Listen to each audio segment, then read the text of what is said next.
understand the pulse of the road and the future of flight. From vital trends to policy shifts, we cut through the traffic to bring you the stories that drive us. Your fast-track guide to everything on the move starts right now. From the Billionaire News Channel studio to Mellow 947 BFM, I'm Paolo del Rosario, and this is Shift Happens.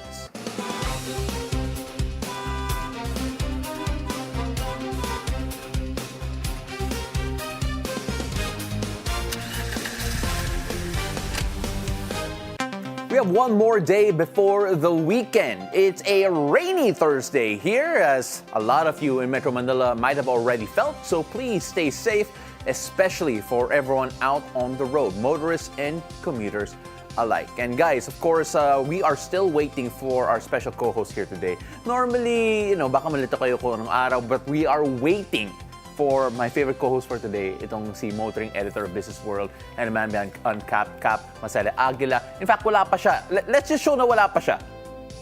Alright? Like we can cut to that. Yan, wala pa. So, we're waiting for him. But of course, while waiting for him, it's also part of the traffic situation. Can't wait to hear from him later on. But we are going to talk about energy because every day we move, we drive to work, ride a bus, hop on a train, or even charge an electric vehicle.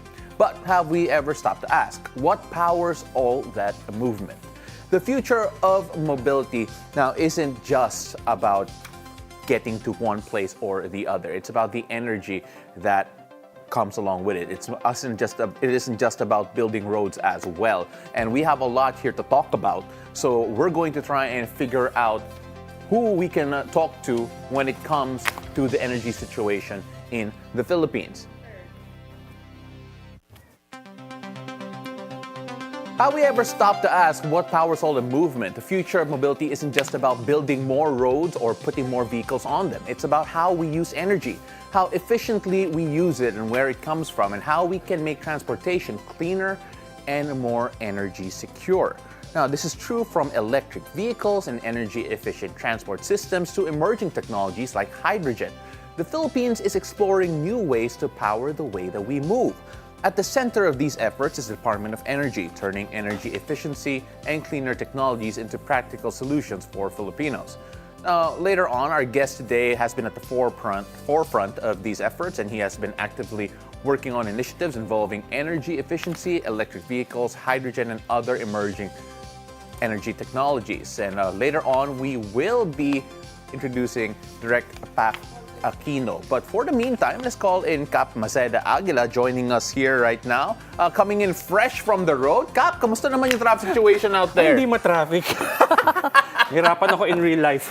But it's so interesting because this brings up the point that yesterday, grabe yung gridlock all over Metro Manila. Yeah, definitely. And we can point to the flood control situation. We can point to the fact that kapag umuulan, feeling ko parang nanganganak yung mga kotse eh. Like dumadaming vehicles. Exactly. And it just is a problem as tailors all this time. Yeah, that's true. Now, since the start of the show, this is the first time ako na late. I mean, don't worry about malapit lang ako dito, na-miss nga kita eh. So I'm happy to have made it for the show, and yes, looking forward to our show today. Absolutely. So we are going to wait for Director Pat Aquino, who is the Director for Emerging Energy Technologies.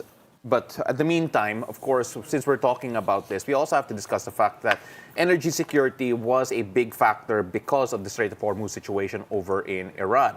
Now, given all of that, we've seen the trends. Hybrid technology, electric vehicles are now being asked to, are now taking more of a charge in terms of the vehicle sales here in the Philippines. Do you see that slowing down anytime soon? Not really, because as we've discussed also in our past show, it was already on an uptrend even before this whole Iran-US war, right? So what the conflict did essentially was to sort of jumpstart it even more, or to encourage more people to take a serious look at electrification, whether hybrids or full electrics. Because of course, yes, napakagastos na ngayon magpagas. And I thought that things were getting better, but it seems like it's kind of a touch-and-go situation at the moment. So a lot of our kababayans are really looking at the pump prices with such anxiety these days. Me, one of them. Yeah. No, it's true for everyone, to be honest. And Are we at the point, though, wherein we have to consider where we get the energy from as well? Because I know we're trying to electrify yung grid natin, electrify yung movement natin, yung infrastructure natin. But a lot of people are saying that, hey, we might be rushing it. Are we sure where we're getting the energy from? We're saying solar, electricity is getting more expensive. Is that something to consider as well? Yeah, definitely. Now, one of the considerations also for countries who are getting more deeply into full electric vehicles is that, of course, the charging stations will need to plug into the electric grid. And unless it's solar, then you will have increased strain on our present grid. Naririnig na natin ngayon, Visayas and Mindanao, there are already alerts there because there are deficits as far as energy is concerned, di ba? May mga rolling blackouts na yata doon, or brownouts. So it's really a complex issue with mobility in mind. No, it's not as easy as say, okay, let's make the switch right now. Let's go to electric.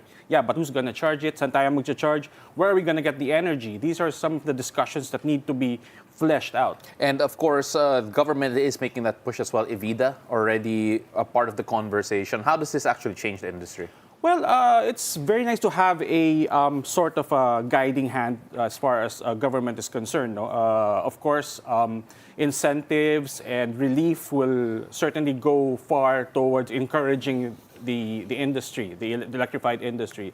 But of course, we also need more prodding, more benefits, so that more of us can see the wisdom in shifting to electrified mobility. Now, we were also talking about EVs. Yeah, I think I was at a week ago or so.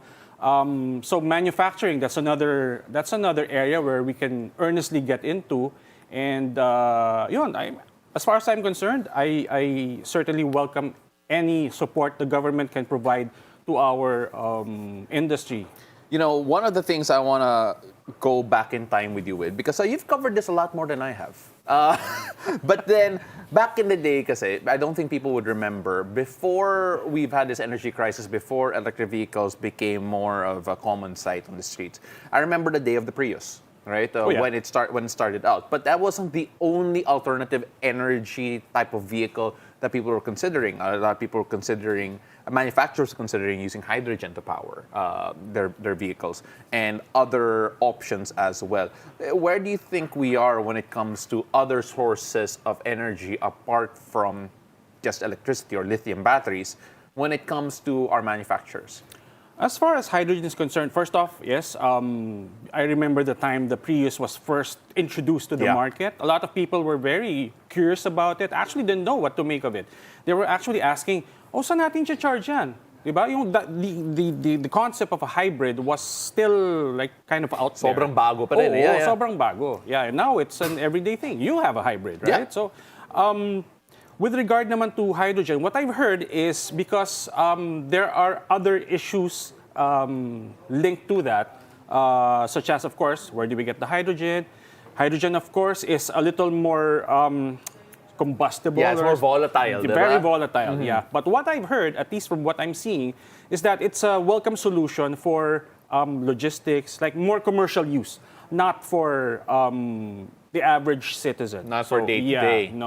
Definitely. Well, of course, the reason why we're talking about that is because even if we are seeing lithium batteries or whatever type of batteries you want to come up with, and other companies are coming up with different types of batteries now, by the way, they're still looking for alternative sources of energy. And I think it's no surprise.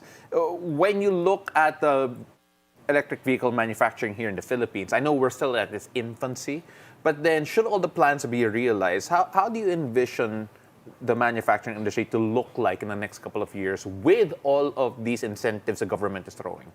Well, definitely, as I said, it's a welcome development for government to be able not just to give incentives in the selling space of hybrids, but now also manufacturing. Of course, we always want to get a piece of the action, right? But as someone has said, I forget, we should not look at it as go full electric right away, or it's not just all about electrics, because a good chunk of the population still depends on the conventional internal combustion engine vehicles. So someone was telling me, then government should not just limit the incentives to electrified vehicles, but also for ICE production as well. And I guess that's a more sober way of looking at things, no, to more holistically cover the field or the industry, as it may, because we want to also, we want to get a piece of the action. Period. Parang ganon. My question here is, though, are all of these incentives actually hurting our ICE manufacturing capabilities? Because more and more people are shifting to producing manufacturing parts that are for the EVs or shifting towards producing more EV material. Are we seeing less right now in the market for ICEs because of all these incentives? I think it's very early days right now. And the way I see it right now, yung EVs nga, di ba, the company that signified its willingness to participate is Mitsubishi, we can say that. Yeah. But again, there are other players that should be in the mix. The more the merrier, sabi nga nila. So maybe again, it should be more of an inclusive rather than exclusive kind of deal. If you really want to sort of stimulate the manufacturing industry in the Philippines. You know what? We're going to get to talk more about that later on from someone who has a bit more knowledge, especially on the energy mix and energy situation dito sa Pilipinas. Later on, when we come back, we'll be talking to Director Patrick Aquino as we continue our conversations about how mobility is being shaped even to this day. Stay with us. We'll be right back. You're tuned in to BNC, the Billionaire News Channel, and Mellow 947 BFM. But first, a word from our sponsor.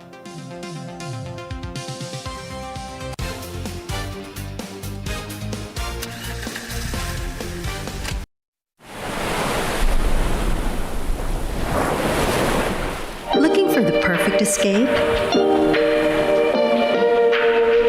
Discover Club Nalu, a serene beachfront retreat where stillness meets style.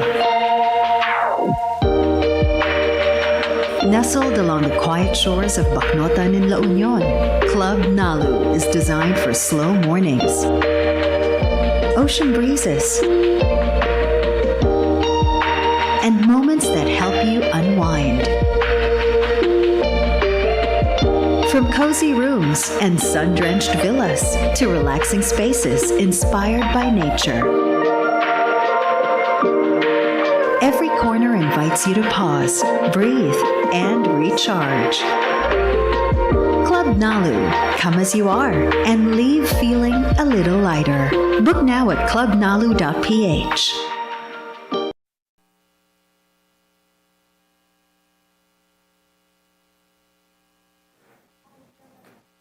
And welcome back. You're still watching Shift Happens. For those just joining in, I'm Paolo del Rosario, and you're still listening to Shift Happens on Mellow 947 BFM, simulcast on BNC, the Billionaire News Channel. Now, joining us here is the Director of Energy Utilization Management from the Bureau of the Department of Energy, Director Patrick Aquino. Direct, thank you so much for joining us. Yeah, thank you for having me, and good afternoon, this rainy afternoon for everyone. Oh yeah, the rain has been insane. And to be honest, because of the rain, we've been seeing more cars on the road, and it made me think more and more about yung energy natin. When we take a look at powering the next generation of energy mobility, it feels like the demand for electric vehicles, hybrid vehicles has increased. How does that actually affect yung energy situation natin dito sa Pilipinas? Actually, in terms of the demand, there's a lot of people saying na, with the electric vehicles, will we have enough electricity? Will it have an impact on our grid, for example? And what we've seen, at least in terms of the volumes that have come in, is that the charging happens actually in the evening or when it's spark. So in terms of shifting peak, the beauty for electric vehicles is that, it's demand. We can shift it. The one that we're actively monitoring and we're coordinating with the transportation department is that when we have, let's say, public transport electrify in a big way, because electric transport will require fast charging. Unlike, you and me, we can go to a mall, leave it, park, do our shopping and all. But let's say for public transport, logistics, they have to constantly be on the move. And that's the one that would require the fast charging infrastructure. But until we see that come in that bigger way, I think we're still good. The charging that we've been seeing predominantly is happening at home.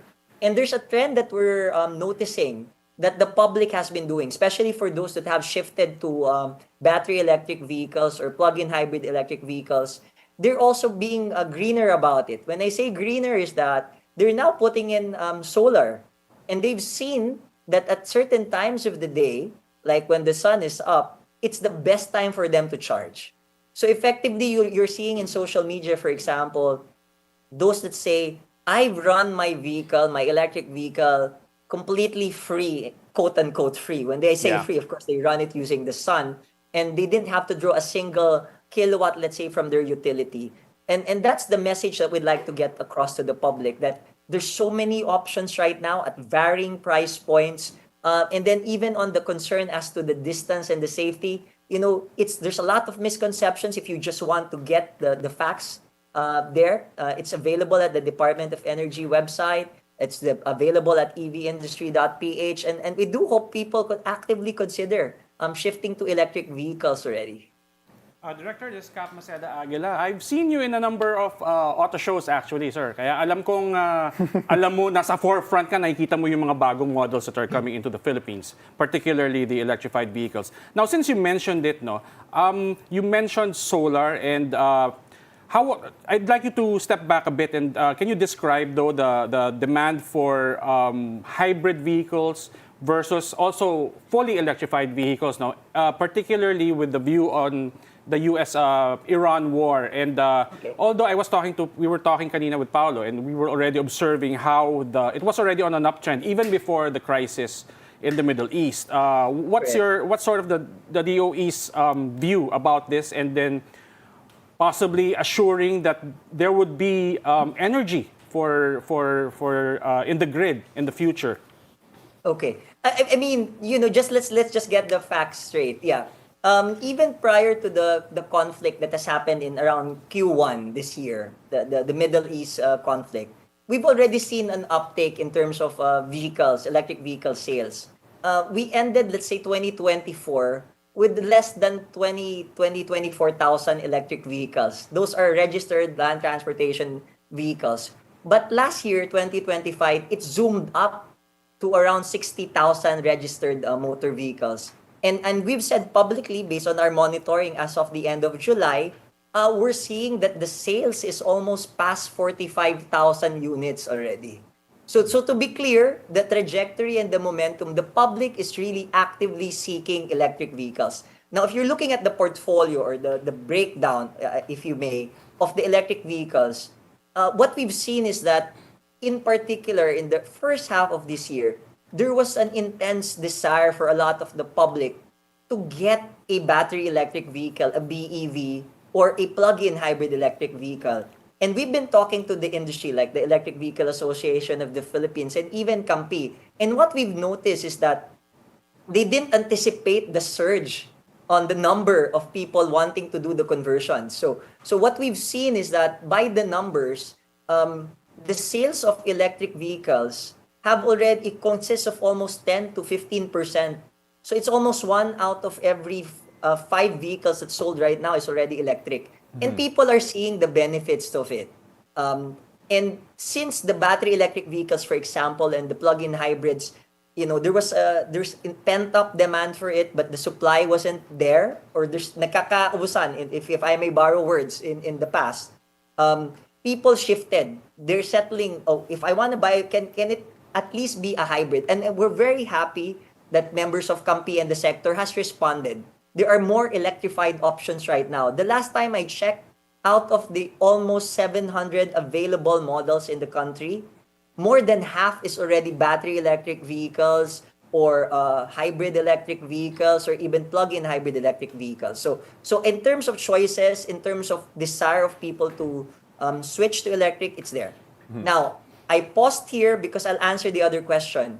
Do we have enough electricity to power the transition to electric vehicles? And what I can categorically answer is that yes, we do. We do have enough power to charge and have all of these electric vehicles. And the proof of it is what we're seeing right now. Majority of the people, again, as I've been saying, they do the charging at home. So what is the Department of Energy, what is government doing to ensure that it becomes a viable option for them. Let's say for urban centers, we've been doing a couple of public consultations already. We're trying to make sure that if I buy an electric vehicle and I live in a vertical residential development or a condominium, I have the ability to be able to charge it. So the forthcoming issuance from the DOE will facilitate that, because we're also aware that there are condominium developments and property managers who have reservations on having chargers. And sometimes that's a reason why a person will not consider a battery electric vehicle or just go with a plug-in hybrid, for example. But let me just hammer down, if there's anything that people will take out from this conversation that we're having, it's cheaper to operate a battery electric vehicle. Let me just be very clear on that. We've not updated the figures because the figures are actually better right now with the higher prices of fuel, and even with the current prices of electricity in some of the urban areas. The cost comparison is staggering. For 5 pesos per kilometer for an internal combustion engine, you run it at 3 pesos and 50 centavos for a plug-in hybrid or a hybrid electric vehicle, and just a little under 2 pesos, 1 peso and 71 centavos per kilometer for a battery electric vehicle. So the savings is very tangible. Pero And Director Aquino, if I may, no, the view of more thoroughly deploying electric vehicles is DOE of the opinion that for it to succeed in the Philippines in a more thorough fashion, then we need to also go solar. I mean, these charge-at-home people need to take a look at establishing solar charging. Is that it? Is that because if so many of us have electric vehicles and we all charge into the same grid, electric grid that we have, then it might cause a strain. We were talking about how there's a challenge now in terms of electricity in Visayas and Mindanao. So maybe that's it. If our grid can really accommodate that, I mean, a real decisive shift into electric vehicles, or as you said earlier, then maybe we need to take an earnest look at solar. Yeah. Actually, it's always an integrated approach when the government speaks of it. If you take a look at the comprehensive roadmap for the electric vehicle industry, or CREVI, front and center, we've been very clear. The what will power electric vehicles under that roadmap will be renewable energy. And that's why the government, for its part, has been very active. At the start of this year, the Department of Energy, along with the rest of government, and I think the President was in attendance, facilitated the issuance of a joint memorandum circular that streamlined process requirements for putting up or connecting to the grid via net metering, that process. Recently, the Secretary of Energy, Secretary Green, signed off on issuance on zero export solar, effectively removing the permitting requirements for that. So from our point of view, you do the shift to electric vehicles. We empower you through, having solar. All of these are options available to the public so that they'll be able to shield themselves and be more resilient, whether in terms of prices or even for environmental sustainability options. But to be very clear, even at the current conditions that we have, the grid can accommodate the volume of electric vehicles that are coming in. The word of caution that I had earlier, sir, was I was very clear, was that if there's a major shift in public transportation, because the demand patterns for public transportation will be very different than us, you and me driving occasionally. Public transport will have to constantly charge. And for that, we are working with the electric power industry to make sure that when that time comes, the grid will be ready and that will have enough charging points, a robust infrastructure so that we don't have any, any disruptions to Sorry, ordinary Aquino, you brought up a good point there, and because we're running out of time, I'm going to have to ask for a short answer on this, because you did mention that it would be a bigger challenge, especially when mass transportation comes into play, when PEVs start adapting more of yung electrical technology natin or yung EVs. What would it actually take for our grid to be comfortable with that type of load if we plan to move forward in that direction, considering President Marcos did suggest that it is the future of our mobility, electrifying our mass transportation? Quick answer there is that RE, energy storage. And those are forthcoming policies that the Department of Energy will be coming out. So our fast charging network will be paired with energy storage that will handle the frequency, the voltage concerns when it comes to the demand. Sir Pat Aquino, we really appreciate you coming on. I wish we had 1 hour kasi ang dami ko pang tanong eh. I actually want to ask whether or not the energy security situation, if we have enough EVs, will that actually help those who actually consume gasoline instead? I actually don't know kung may sagot tayo doon. But we'll get to that some other time in general. But Director, thank you so much for being on the show. And hopefully we can have you a lot longer next time. Thank you so much. Thank you so much. All right, and that concludes our roundup of the stories driving the industry forward. I'm Cap Maceda Aguila. And I'm Paolo del Rosario. Join us again tomorrow on Shift Happens, your fast-track guide to everything on the move. Keep it here on BNC, the Billionaire News Channel, and Mellow 947 BFM.